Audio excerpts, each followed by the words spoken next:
Pop! OS is reaching its next LTS version soon. They have released a beta version of Pop! OS 22.04 LTS, and we should have a look at it. Hi, this is Carsten with OpenTech, and while you're here, don't forget to like, to subscribe, and to hit the notification bell, since it helps. And now let's check out Pop! OS 22.04. Let's install it on a real laptop and let's see what already works and what probably needs a bit of refinement going forward. Let's get into it. To get a more true to life experience, this time I decided to install Pop! OS not in a virtual machine, but instead on my ThinkPad T470S. That device has 24 GB of RAM and a 256 GB SSD. If it runs there, it should run on pretty much every other more modern system as well. The installation process is quite straightforward. We first of all have to select our language and keyboard settings. I go with English and German respectively, and then I hit Clean Install. I confirm this, and now I'm going to select my hard drive, and I select it to erase it. I enter my username and choose a password. Now I disable encryption, and then the installation starts. The drive is partitioned initially and then the system is installed. That process takes roughly 5 to 10 minutes. Once done, we hit Restart Device and the installation is finished. After having rebooted, we will enter the initial setup.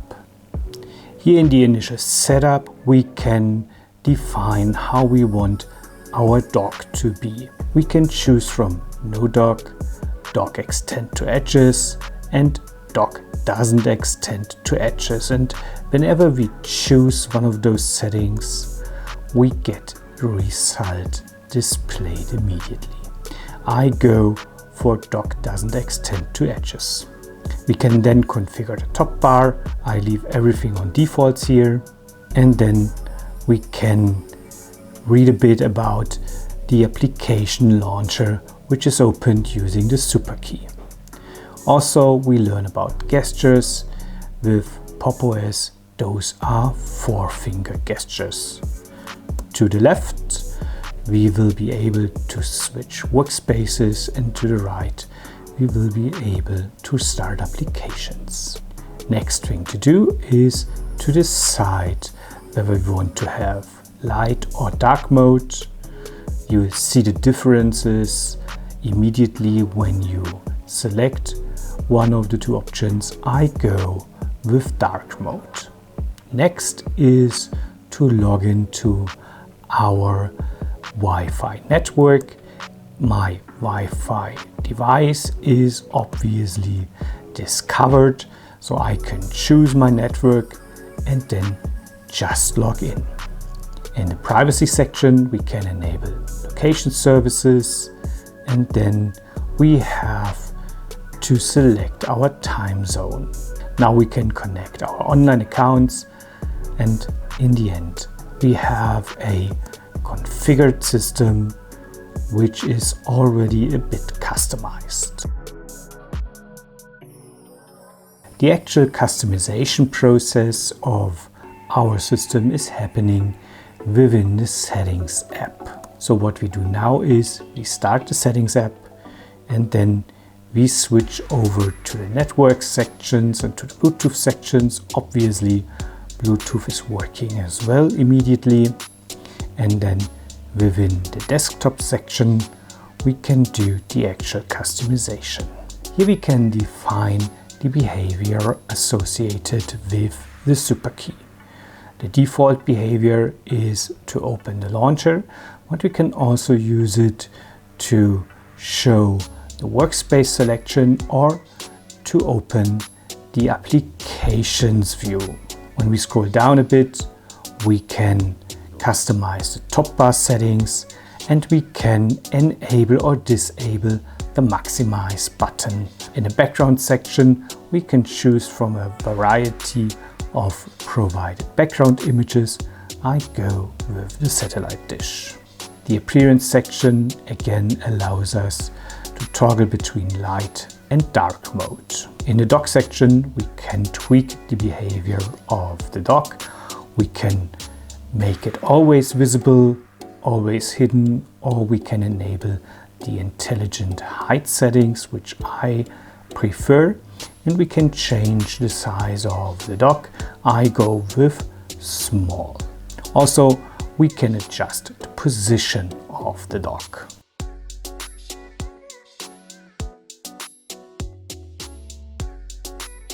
Within the workspace section, we can define how workspaces are handled. I leave everything on defaults here. When we go down a bit towards the sound section, we can see that we also have already sound with the system. The display section allows us to activate or deactivate fractional scaling. I go with fractional scaling and 125% just to give you an indication of how that might look. I go with keep changes, but frankly that's not what I want to have on my system, so I'm going to change that back to 100%. In the mouse and touchpad section, we can alter the scrolling behavior as well as adjust other settings related to mouse and touchpads. The printer section already shows me my printer. Awesome. And within the About section, we can now change the device name. I make this device to be named ThinkPad-Pop. Perfect. We also see some information about our environment and our system here. So the Settings app is quite useful and gives us many insights as well as customization options. One of the most important things to do when running a Linux system is to regularly apply system updates. There are two ways to do that with Pop! OS. One is to use Software Center, the other is to use the console. Let's have a look at system updates via the Software Center. What we need to do is we need to open the Software Center and then hit the installed button. The system now searches for updates for the base system as well as the applications. We get those previewed and we can then just apply those updates. With the operation system updates, it could happen that we would have to restart our system, which we obviously do in the end. That kind of update process, specifically when you run it initially, might take a while, so it might be a good point of time to grab some tea and enjoy the process. The alternative to system updates via the Software Center is to use the console. Since Pop! OS is based on Ubuntu and Ubuntu is obviously based on Debian, the process is the same for each of those systems. You open the console and you enter sudo apt update -y and sudo apt upgrade -y, and then the process starts. Probably you need to enter your root password, but apart from that, it's quite painless.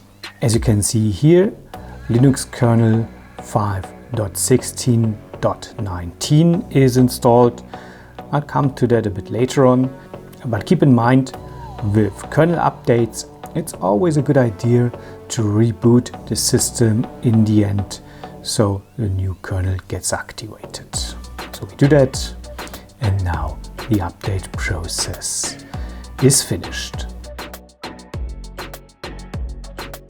One of the strengths of Pop! OS is to have useful customizations on board. So when you install Pop! OS, you get a few tweaks with the dock and you have quite good and usable software installation out of the box.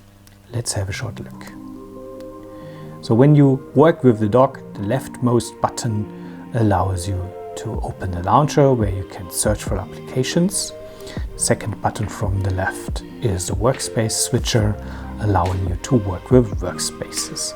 The third button is the show applications button, and here you can see that you have a browser, Firefox, plus LibreOffice already installed, plus some useful utilities and applications. So it's quite straightforward to have a good start with Pop! OS.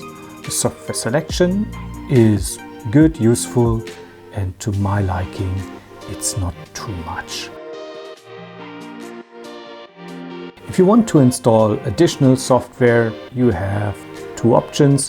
One option is to use the apt command line utility. The other option is to use the Software Center. Software Center is started via the dock, and as you can see, you already have some good applications being presented to you as pop picks. If you don't find your preferred software here, just type in the name. I, for example, want to install OBS Studio, and as you can see, it is offered from FlatHub as well as the Debian repositories. So choose your poison, and then you can basically go and hit the install button. Installation process takes a while depending on how big of a size the software is, but once it is installed, just hit open and your software will start. And to my liking, this is quite a great installation process you can witness here, since even applications from FlatHub are working flawlessly. So great thing, truly like it. Workspace Management looks and feels different to other distributions based on GNOME 42. It feels a bit more traditional. Once you have your application running, you can either use the four-finger gesture to the left or the workspaces entry in the top bar or the workspace button in the dock to get into the overview of the workspaces. Here you can now drag the application you want to have on a different workspace onto that workspace, and as with each of the more modern GNOME-based distributions, a dynamic third or fourth or fifth workspace is then added automatically. Switching between workspaces is done using either your mouse or the Super PG up or Super PG down buttons on your keyboard. And as you can see, it looks a bit different to other GNOME 42 based distributions, since it is oriented vertically instead of horizontally. One tool we nerds love is Neofetch. So let's install it and then let's run it. So we execute sudo apt install Neofetch, authenticate, and after a few seconds we have a running Neofetch on our system. As you can see, we are running Pop! OS 22.04 LTS on a ThinkPad T470S based on GNOME 42. One thing I typically care about a lot is resource utilization. I installed and started HTOP, and here you can see that Pop! OS runs with roughly a gigabyte of memory and with some minor utilization of the CPU cores. It's not the best, but it is okay given the amount of customization you have with the system. So I'm fine with that. Another interesting aspect is the sheer size of the operating system. So I installed Pop! OS, I installed all of the available updates, and then I'm going to run the disks utility. Here I select my main hard disk or SSD for that matter, and as you can see, we have 236 out of 252 gigabytes available, which is quite okay to me. As Pop! OS 22.04 is still beta and it won't be released until May or June, it is to be expected that the system has some bugs. First of all, you need to make sure that you don't install Pop! OS with encryption enabled. My initial attempt was installing it with encryption enabled, and as you can see, it ended up in a shell complaining that a required directory was not existent. Another bug was that the selection of background images did not work, at least as long as you were in the dark mode. Once you had the light mode enabled, the selection worked. I was able to change the background images flawlessly. And a third bug I found that I also had with, for example, recent Arch versions is that Bluetooth was not able to connect to my Sennheiser PCX 550. That is quite a strange behavior since the same versions of the Bluetooth stack work, for example, with Debian without any problems. Okay, here's my takeaway. What did I like about Pop! OS? What felt like a bit of refinement was needed and what did absolutely not work? First of all, Pop! OS feels great. It is a refreshing take on Linux. It is rock solid, it is stable. That feels great. I also like the launcher. I like the way things are customizable, and I definitely love the experience with the operating system. Where I feel like a bit of work is required is with the Workspace Management. It looks good, but it feels a bit dated, and also some of the usability aspects are not to my liking. For example, not being able to start the screenshot utility from the launcher, instead having to press the print screen button, is not how I would like my operating system to behave. What I don't like is that it is currently not ready for Primetime. Not being able to have an encrypted disk is a bummer. It is a red flag for me. Another aspect is the usage of kernel 5.16.19. The 5.16 Linux kernel is already deprecated. It is end of life cycle. So I would expect Pop! OS to at least ship with either kernel 5.15, which is an LTS version, or with 5.17 or better 5.18. Around the time of release, that version should be available. So not having 5.15 or 5.17 available and installed out of the box is the second red flag at the moment. So my verdict, don't use it now, but try it out and look forward to Pop! OS 22.04. It is a refreshing take on Linux with a lot of good ideas. So what do you think? Is Pop! OS your distribution? Does Pop! OS 22.04, the next and upcoming LTS version of Pop! OS, feels like a step into the right direction, or would you have envisioned more and more drastic changes? Let me know in the comments below, and while you are here, don't forget to like, to subscribe and to hit the notification bell, since it helps. Thanks for watching, see you next time. And don't forget, let's make the world a better place now more than ever. Thanks for dropping by. See you later. Bye.